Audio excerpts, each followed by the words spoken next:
میرے محترم بھائیوں اور دوستو، آج کسی نے میرے پاس ایک ویڈیو بھیجی اور اولڈ ہاؤس میں ایک ڈاکٹر کو دکھایا گیا. ایسا ڈاکٹر کہ اس اولڈ ہاؤس وال آدمی نے خود کھڑے ہو کر اس کی طرف اشارہ کیا کہ یہ ڈاکٹر پاکستان میں ہارٹ سرجن ایسا تھا کہ صرف واحد شخصیت یہی تھا، اور مہینوں کے بعد اس کا نمبر ملتا تھا. لیکن اب بوڑھا ہو گیا اور پیسے کمانے کا نہیں رہا، تو اب اولڈ ہاؤس میں داخل کیا گیا ہے اور پھر وہ لوگ چلے گئے ہیں.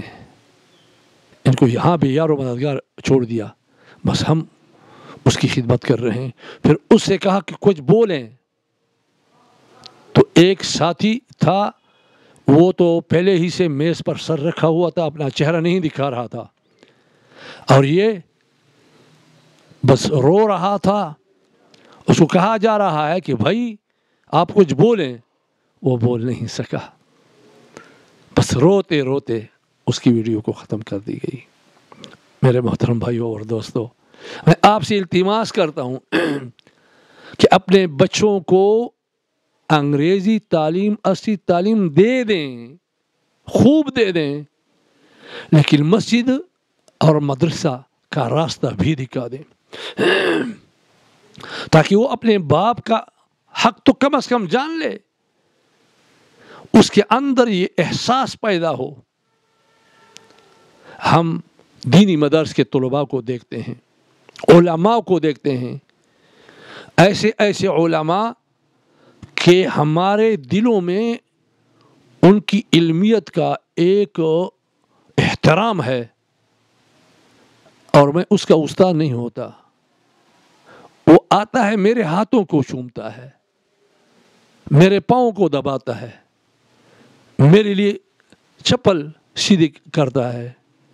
بھائی میں آپ کا نہ استاد ہوں، نہ آپ سے علم میں اتنا بڑا ہوں جتنا کہ آپ کا خیال ہے. ہم ایک جیسے طلباء یا علماء ہیں، لیکن وہ اپنے لیے یہ سعادت سمجھتا ہے. کیوں؟ اس نے دینی مدارس میں وقت گزارا ہے کہ ایک عالم دین سفید داڑھی والا، اس کا کتنا احترام کرنا چاہیے، والد کا کتنا احترام کرنا چاہیے، اپنے کسی بڑے کا احترام کتنا چاہیے، وہ ان کو سکھایا جاتا ہے. نبی کریم صلی اللہ علیہ وسلم کا ارشاد ہے، من لم يرحم صغیرنا ولم يوقر کبیرنا ولم يبجل علماءنا فلیس منا. اس نے ہمارے چھوٹوں پر شفقت نہیں کی، یہ ہمارے بڑوں کی توقیر نہیں کی، اور ہمارے علماء کی تعظیم نہیں کی، وہ ہم میں سے نہیں ہے. تو ان کو یہ ذہن میں یہ بات ڈالی جاتی ہے کہ اپنے بڑوں کی خدمت کریں، اس میں جنت ہے. رضا رب فی رضا الوالد و سخط رب فی سخط الوالد. رب کی رضامندی والد کی رضامندی میں ہے، رب کی ناراضگی والد کی ناراضگی میں ہے. الجنت تحت اقدام الامہات، جنت ماں کے پاؤں تلے ہے، ان کی خدمت میں جنت ہے. یہ نہیں فرمایا ان کے پاؤں تلے، اشارہ ہے اس بات کو کہ آپ اپنی امی کے سامنے اپنے آپ کو ایسا عاجز رکھیں کہ اگر وہ آپ کی گردن پہ پاؤں رکھے تو آپ یہ اپنے لیے جنت تصور کریں. اور یہ حال ہے. مجھے بہت دکھ ہوا، اور ایسا معلوم ہو رہا تھا کہ یہاں پاکستان میں ہے، کیونکہ وہ اردو بول رہا تھا. یہ آدمی اردو بول رہا تھا، جو اس کا آنر تھا یا کوئی اور عہدیدار تھا. تو آپ لوگوں سے عرض ہے، اپنے بچوں کو دینی مدارس کا راستہ بھی دکھائیں. اور یہ شوال میں مدارس کھل رہے ہیں. بعض مدارس تو الحمدللہ آج کل دینی تعلیم کے ساتھ ساتھ اصلی تعلیم بھی دے رہے ہیں.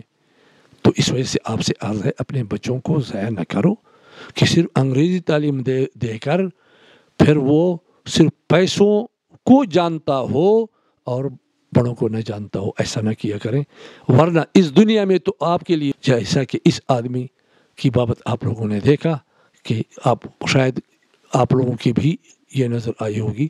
تو اس وجہ سے اس ذلت سے اپنے آپ کو بچائیں اور عزت و احترام اور قدر کی زندگی دنیا اور آخرت میں حاصل کرنے کی کوشش کریں.